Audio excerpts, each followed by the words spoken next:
Welcome back to our Year in Review and Preview program with our guests from the State House News Service, Katie Lannan and Matt Murphy. And again, I will rudely go first here.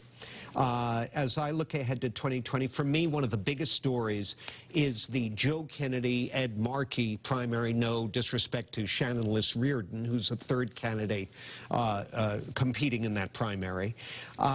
If Kennedy can unseat Markey, to my mind, it'll certainly raise questions about ongoing generational change in our local political culture, dating back to the Ayanna Pressley upset of Mike Capuano.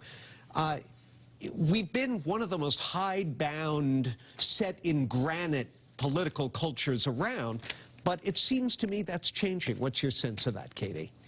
Yeah, I think we have seen some signs, the Pressley-Capuano race last year you mentioned, and we've seen some signs on Beacon Hill. There were a couple upsets in the last election cycle of long-term legislators, members of leadership, unseated by primary opponents who were bringing forth that message of change, of it being time for new voices and new leadership, and that's something we're going to be watching in the 2020 legislative cycle as well. Will sports betting, if it comes, Matt, include betting on political races? And if so, how would you bet on Kennedy Markey? Oh, it could. I've seen those websites pop up where you can take odds on political races. That would be fun. Yeah, it would be great. I'm not sure who wins. I mean, we've seen the polling that showed Kennedy early, but we have seen a lot of the establishment rally back around Markey. But I think you raise an interesting point, and I think what is really interesting about this race, apart from who wins, is people looking for a signal about whether or not that Pressley victory over Capuano was an aberration, or if incumbents can no longer count on that kind of protection that they have for so long in Massachusetts. You've basically been entitled to your seat once you won it.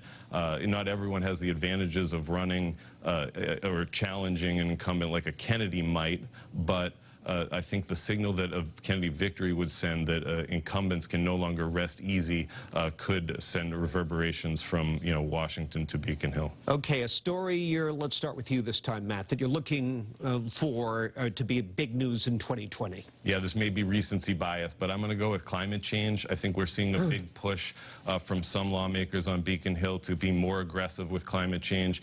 And then this week we just saw this big regional pact kind of take shape that Governor Baker is really aggressively pursuing with 12 other states and the District of Columbia, and this would essentially cap vehicle emissions, putting a cap on carbon emissions from cars and trucks. It could drive up gas prices by as much as 5 to 17 cents, and we've already seen people like Chris Sununu in New Hampshire call this a financial boondoggle. So I think the success or failure of this moving forward will be a big story. That might be a big early battle, early in the year. Katie, what about you?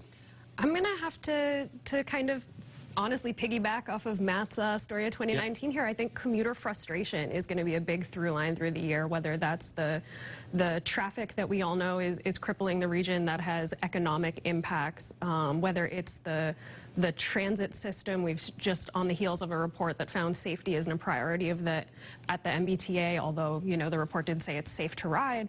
But as people are having these really frustrating commutes, and I'm an Orange Line rider myself, I see more and more people talking about, well, why can't they just run more trains? Where are the new trains? That maybe weren't talking about this when the government was talking about new trains.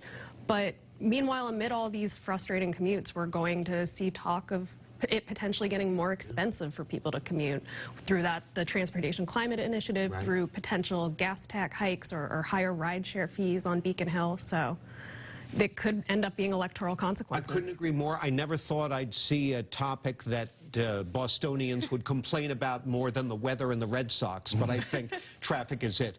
Katie, thank you very much. Thanks, John. Happy New Year, Matt. Really appreciate it. And that's all our time for this morning. Have a great, safe, and happy New Year, and I'll see you in the new year. Right now, back to my colleagues for more WBZ News.